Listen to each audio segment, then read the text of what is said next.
Olá a todos, eu sou a Ana Carolina. Hoje eu e o Samuel Henrique vamos estar falando um pouco sobre a produção de oxigênio medicinal. O seminário foi dividido em duas partes, sendo que a primeira é agora eu falando um pouco sobre a contextualização da produção de oxigênio, os processos, e a segunda parte vai ser o Samuel falando sobre, o fluxograma do processo de produção de oxigênio medicinal. Bom, só para contextualizar um pouco, por que produzir oxigênio medicinal? Bom, os hospitais demandam de grandes volumes de oxigênio medicinal e a compra ocorre com uma certa frequência. E esse gás ele não tem um custo baixo, ele possui um custo elevado por conta também do armazenamento, do frete. Então, colocando no final, na ponta do lápis, é um custo muito grande. Atualmente, por conta da Covid-19, e dos inúmeros casos que assolaram o país, a demanda aumentou significativamente. Inclusive, tem muitos casos em que não está sendo suficiente. Estão sendo produzidos muitos gases, muitos cilindros do gás do oxigênio de última hora para poder tentar suprir essas necessidades, Atualmente, aqui no país, temos dois processos mais conhecidos da produção de oxigênio, que é o sistema criogênico e o sistema de concentradores PSA e VPSA. Bom, o sistema criogênico é um sistema mais clássico, mais tradicional, e ele é o sistema também mais caro e necessita de um parque industrial criogênico que fica localizado longe do consumidor final. Bom, no que consiste esse sistema, Primeiramente, o ar atmosférico, que é constituído por vários gases. Bom, e o ar atmosférico é constituído por gás nitrogênio, em sua maior parte, oxigênio, argônio e alguns outros gases em proporção menor. Então, esse ar atmosférico ele vai ser filtrado e em seguida é comprimido e então é feita a remoção dos contaminantes. Esses contaminantes serão H2O, CA2 e alguns hidrocarbonetos. Depois que é feita a remoção dos contaminantes, ocorre um resfriamento a uma temperatura muito baixa, que é em torno de 195,6 graus negativos, até a substância resultante se tornar liquefeita, até ela se tornar líquida. Por fim, ocorre o processo de destilação fracionada, que vai ser uma etapa que vai se utilizar de uma propriedade físico-química, que é o ponto de ebulição, para poder realizar a separação dos gases nitrogênio e oxigênio. Então, esse é o sistema criogênico. O segundo sistema é o sistema PSA, em que a obtenção do oxigênio é feita pela adsorção por alternância de pressão. Ela é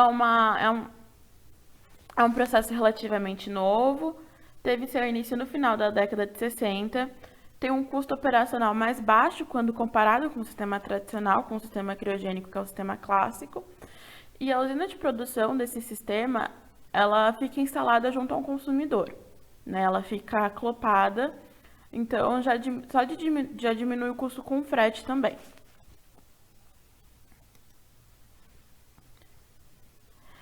Bom, essa tecnologia permite a separação e concentração do oxigênio ao submeter o ar ambiente a uma peneira molecular zeófita sob baixa pressão, em torno de 3 a 6 bar. Então, essa daqui é a peneira molecular zeólita, durante um período suficiente para absorver monóxido de carbono, vapor de água, dióxido de carbono e quase todo o nitrogênio presente no ar. Posteriormente, o oxigênio é separado e então é armazenado em um tanque-pulmão, que é esse equipamento aqui, com controle e nível, onde, caso haja necessidade de maior produção, um sistema direciona o fluxo de ar para a peneira molecular novamente. Então, vai ser basicamente um sistema que ele vai ser submetido à peneira molecular e em seguida armazenado no tanque-pulmão.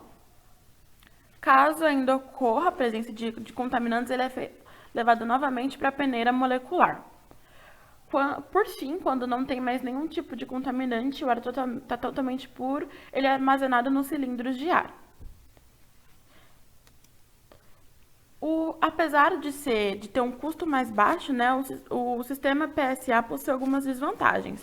Bom, ele não tem obrigatoriedade de registrar o sistema concentrador de oxigênio no Ministério da Saúde E os ensaios de verificação, a conformidade do sistema com as recomendações da norma brasileira também não são obrigatórios.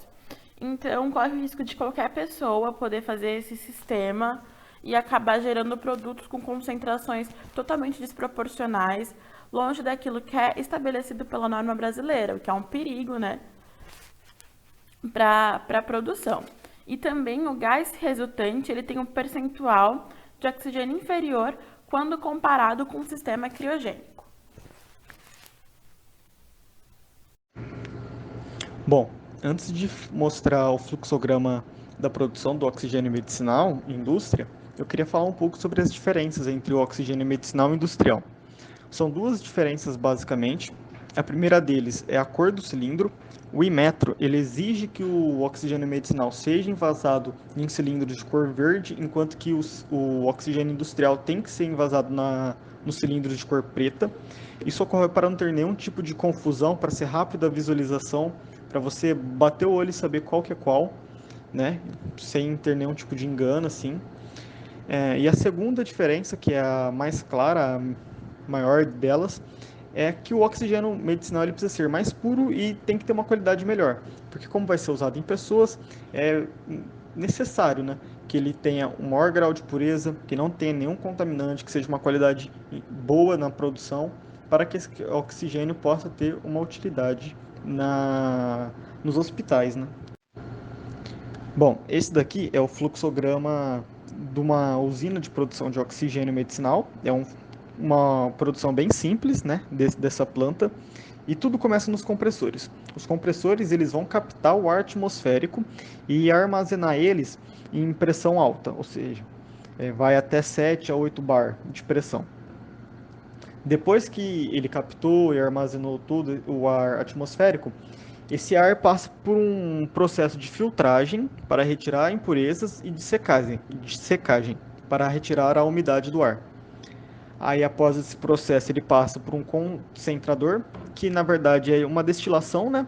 Ele vai ter um processo aqui onde o nitrogênio, o argônio, o dióxido de carbono e os outros gases vão ficar retidos, enquanto o oxigênio ele vai passar livre e vai ir para o reservatório para poder ser armazenado e distribuído. E é basicamente esse o processo geral assim da produção do oxigênio medicinal. Agora, quando a gente vai analisar as operações unitárias envolvidas nesse fluxograma, a gente vê que os compressores eles vão ter operações unitárias baseadas na quantidade de movimento. A parte de filtragem também está nesse mesmo esquema da quantidade de movimento, porém a parte de secagem ela já é uma operação unitária baseada na transferência de calor. Passando por isso, nós temos o último, que vai ser o do concentrador, do destilador, né? Que é basicamente uma operação unitária baseada na transferência de massa. São três operações unitárias envolvidas nesse processo, sendo que a quantidade de movimento aparece duas vezes e os outros aparecem apenas uma vez.